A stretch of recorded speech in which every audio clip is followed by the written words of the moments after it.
Black Dad accused of kidnapping. In a couple of hours, he shocked everyone. The morning sun spilled gently through the blinds of Malik's modest apartment, casting golden bars of light across the hardwood floor. It was Saturday, the day he reserved just for her. Amira, his 5-year-old daughter, had already risen, her tiny socks padding against the floor as she giggled to herself in the living room, arranging her stuffed animals into what she called a teddy bear council. Malik stood in the kitchen, brewing coffee and watching her from the doorway. Her laughter was his favorite sound. It reminded him of his late mother's warmth and the softness she always held for him, no matter how rough the world outside had grown. And now, here he was, a father trying to hold that same gentleness in his hands for Amira. He had a plan today. Something small, something joyful. A surprise trip to the new outdoor ice cream parlor near the lake. They'd bike there. He had just gotten her a little purple helmet with unicorn stickers, and he couldn't wait to see her face light up when he handed it to her. "Guess what?" he said, stepping into the room. Amira turned, her eyes wide. "What?"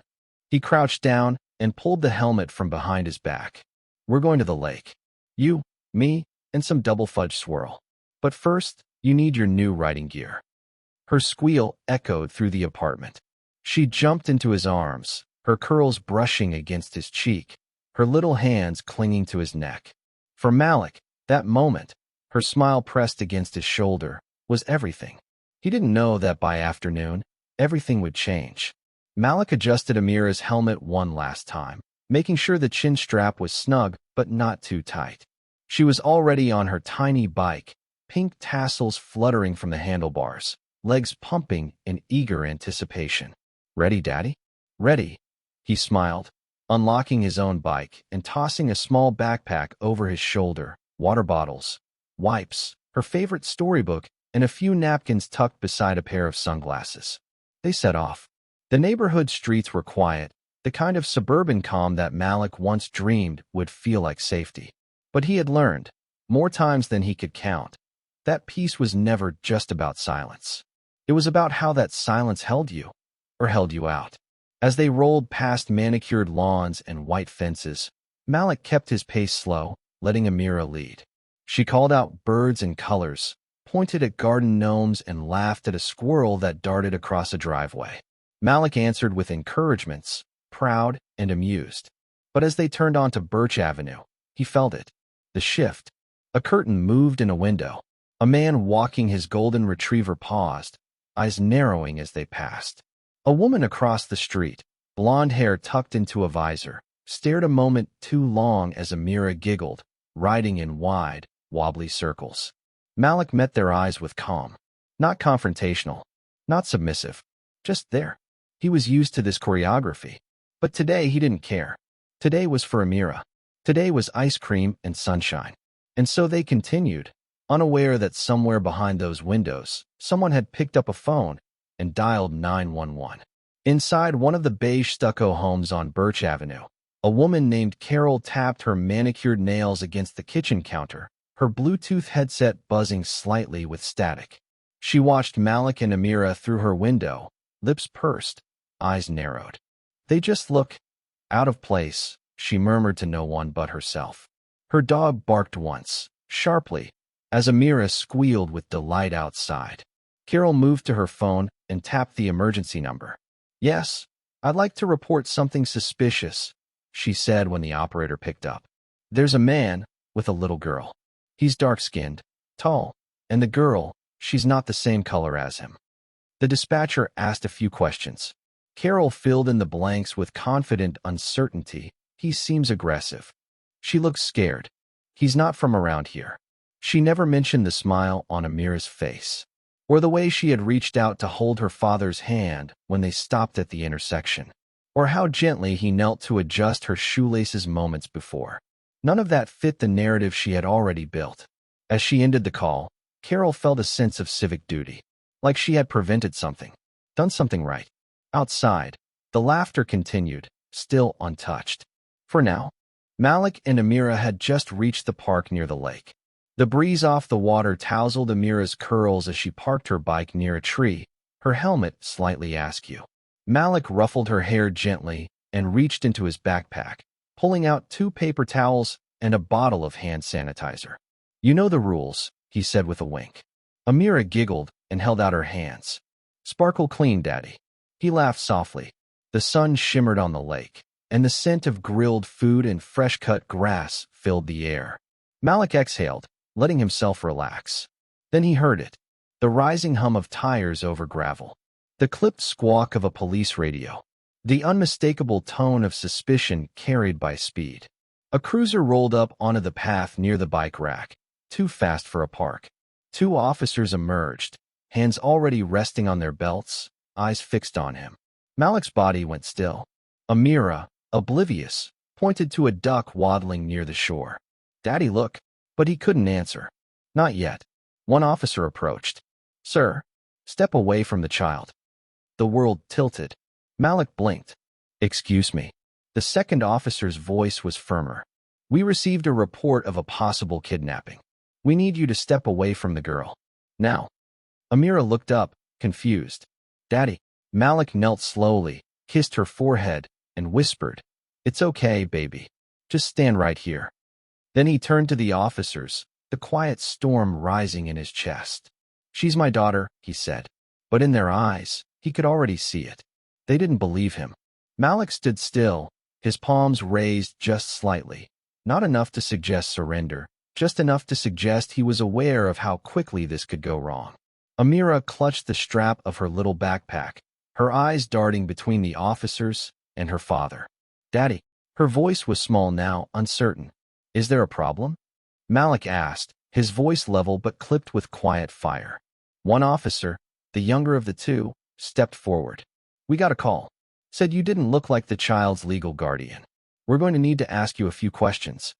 Malik nodded slowly, reaching with measured calm into his back pocket. "My wallet. I'm reaching for my wallet." The officer's hand hovered over his holster. Malik froze, then continued, slow, deliberate. He pulled out his wallet, flipping to his driver's license, and then to a folded copy of Amira's birth certificate. He had started carrying it after a woman at the grocery store asked if he was babysitting. He handed them the documents. The older officer read the name, Malik Rashad Ellis, and the child's name is Amira Ellis. He looked down at Amira, who had edged closer to her father.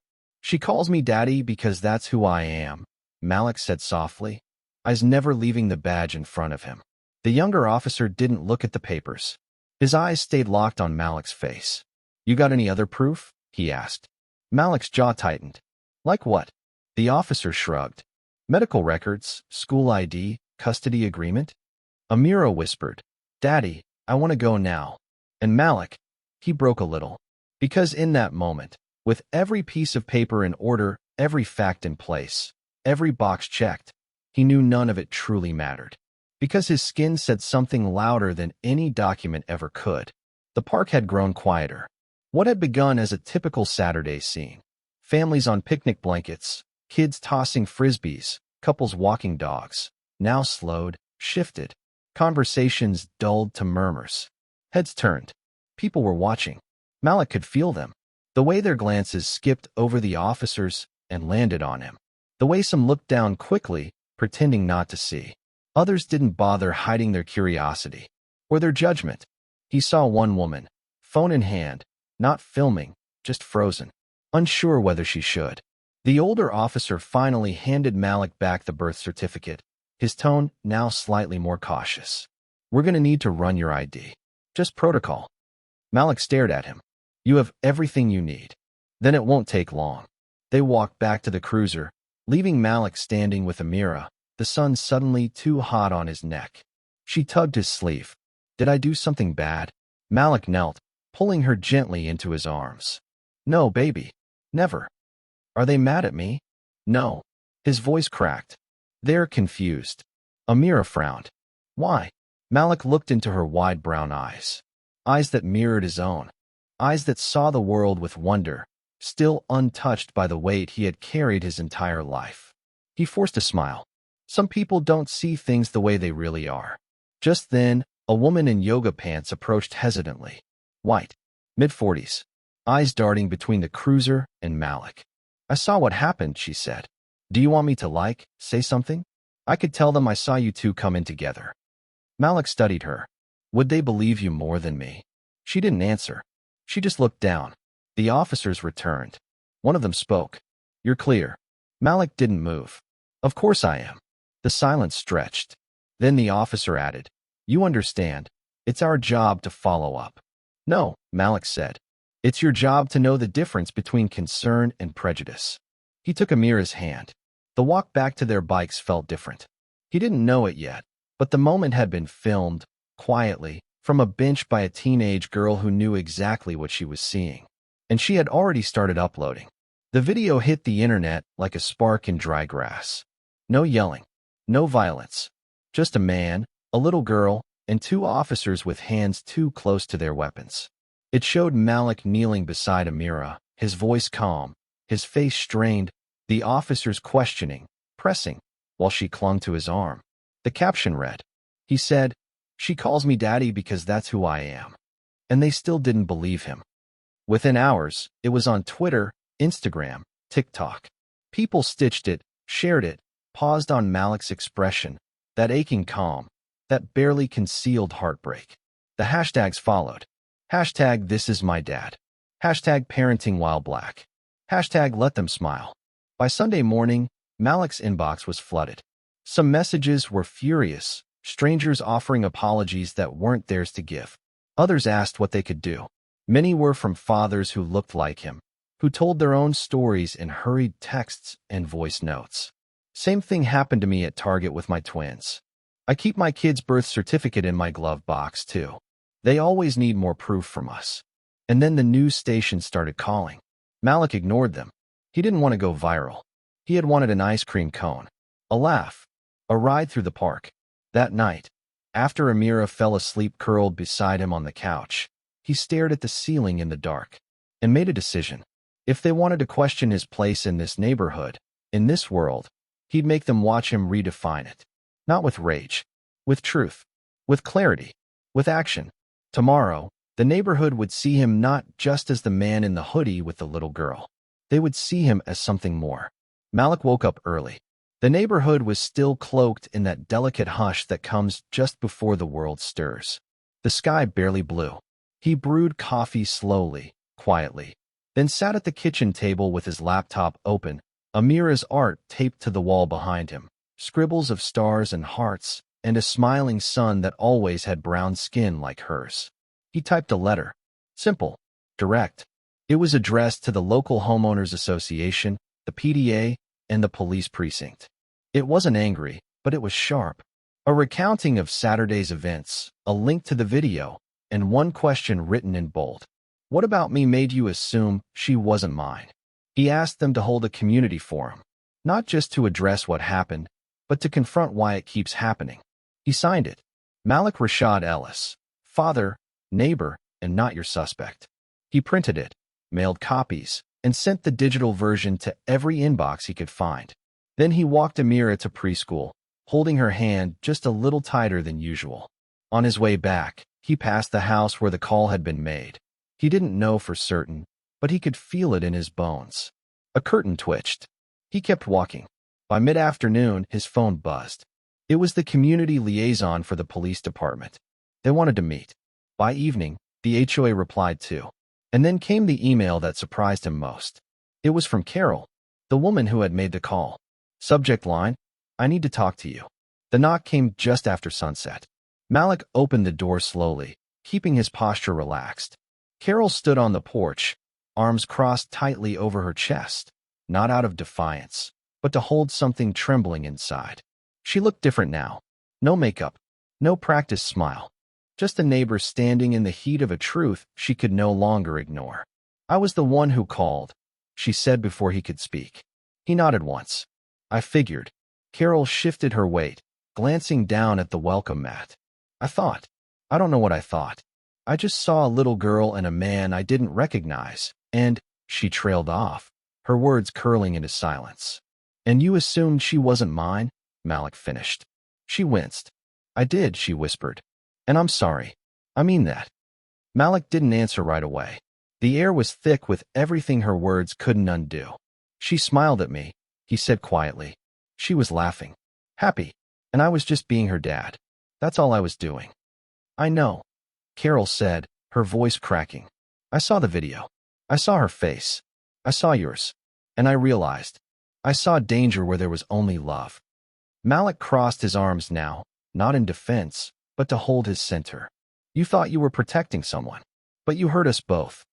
Tears welled in her eyes. I know. And if I hadn't had those papers, what would have happened then? Carol blinked, and the fear that passed through her face was telling. I don't know. He let the silence sit. Let it teach her what it needed to. Finally, she said, if there's any way I can help with that meeting you're planning, if I can be useful, I want to try. Malik studied her. Not out of vengeance. Out of necessity. I don't need you to speak for me, he said. But you can stand beside me. When the time comes. She nodded. I will. He closed the door gently. Inside, Amira called from the couch. Daddy, can you read me the unicorn one again? Malik smiled. Always. The community center buzzed with an energy that wasn't exactly comfortable, but it was charged. Chairs scraped against tile floors. Flyers rustled in nervous hands. People glanced around, unsure what tonight would become. Malik stood near the front, his palms resting lightly on the podium. He wore a dark button-down shirt, no tie. Just enough formality to show he was serious, not so much that he needed to prove anything. The room was full, neighbors, local officials, teachers, even a few officers. Carol sat in the second row, her shoulders straight, her face still. Malik looked out at them, then down at the photo taped to the podium. It was Amira, grinning wide, face sticky with ice cream, a blur of joy and motion. He tapped the microphone. I didn't come here to shame anyone, he began. But I did come here to make you look harder. At yourselves. At the quiet rules you follow without question. The ones that make you decide who belongs and who doesn't. The room held its breath. On Saturday, I took my daughter out for ice cream. And someone called the police. Not because she was crying. Not because I was yelling. But because we didn't match. He held up the printed 911 transcript, handed to him just hours earlier by a sympathetic reporter. It said I looked out of place. That she looked uncomfortable. I want you to hear those words, and I want you to ask yourselves what they really mean. A few people shifted in their seats. Out of place doesn't mean suspicious, he said. Uncomfortable doesn't mean unsafe. And different? Different does not mean danger. He paused. Your fears are not my responsibility. But your actions, based on those fears, they become mine to carry. His voice cracked, just slightly. And I'm tired of carrying them while holding my daughter's hand. Silence. Then, slowly a hand rose. It was a man from 2 houses down. Quiet. Reserved. White. I never knew your name, he said. That's on me. Malik nodded. My name is Malik Ellis. And my daughter's name is Amira. Another hand. Then another. The conversation began. Not perfect. Not smooth. But real. In the days that followed, the neighborhood didn't change overnight. But it changed. People began waving more often. Real waves, not the tight-lipped kind that died at the wrist. Some neighbors dropped by with cookies, awkward smiles, and stories about their kids. One couple asked Malik about parenting tips for their toddler, something so ordinary it made him pause with quiet gratitude. The forum had sparked something. A truth spoken aloud can't always be unspoken, even if it makes people uncomfortable. Carol, true to her word, kept showing up. She didn't try to fix everything. She just listened. And when another neighbor made an offhand comment about keeping the neighborhood safe, she spoke up. Clear, calm, firm. Malik watched her, and he knew. Transformation is never quick. But it's possible. And Amira? She was still her joyful, curious self. But she asked more questions now. Daddy, why did those people think I wasn't your daughter? He had knelt beside her, smoothing a curl away from her cheek. Because sometimes people look with fear instead of love, he'd said. But that's not our fault. She had nodded slowly, then said, You're the best, Daddy. Even when people are silly. He laughed. Especially then. The video continued to spread. News outlets followed up, but Malik declined most interviews. Instead, he published an op-ed in the local paper titled, What Belonging Looks Like. He ended it with, We don't need more apologies. We need more awareness, more courage, and most of all, room for every child to smile without interruption. And people read it. They talked about it. Some even sat with it in silence. 1 month later, on a crisp fall afternoon, Malik and Amira stood in line at the same ice cream parlor by the lake. The air was cool, the kind of cool that makes kids bounce on their toes in excitement and parents pull their jackets tighter. Amira wore her purple helmet, even though they'd already parked the bikes. She said it made her feel powerful. Malik didn't argue. She was. As they reached the front of the line, the server, a high school student with an easy smile, looked at Amira. Back for more, she grinned. Amira beamed. Double fudge swirl, please. With rainbow sprinkles. The server nodded, then glanced at Malik. And you, sir? He smiled. Make it two. As they sat at the same bench where it all had started, Malik looked around. He saw the family from 2 blocks over wave. The older couple who used to glance away now nodded. Carol passed by with her dog and gave Amira a warm, unguarded smile. And as his daughter licked at her cone, eyes squinting in the late sun, Malik leaned back. This time, there was no cruiser, no call, just a father and his child. Exactly as it should have always been. Amira turned to him, chocolate smudged on her cheek. Daddy, yeah, baby. I like it when people see us now. He looked at her, really looked. And this time, he smiled too. Me too, sweetheart.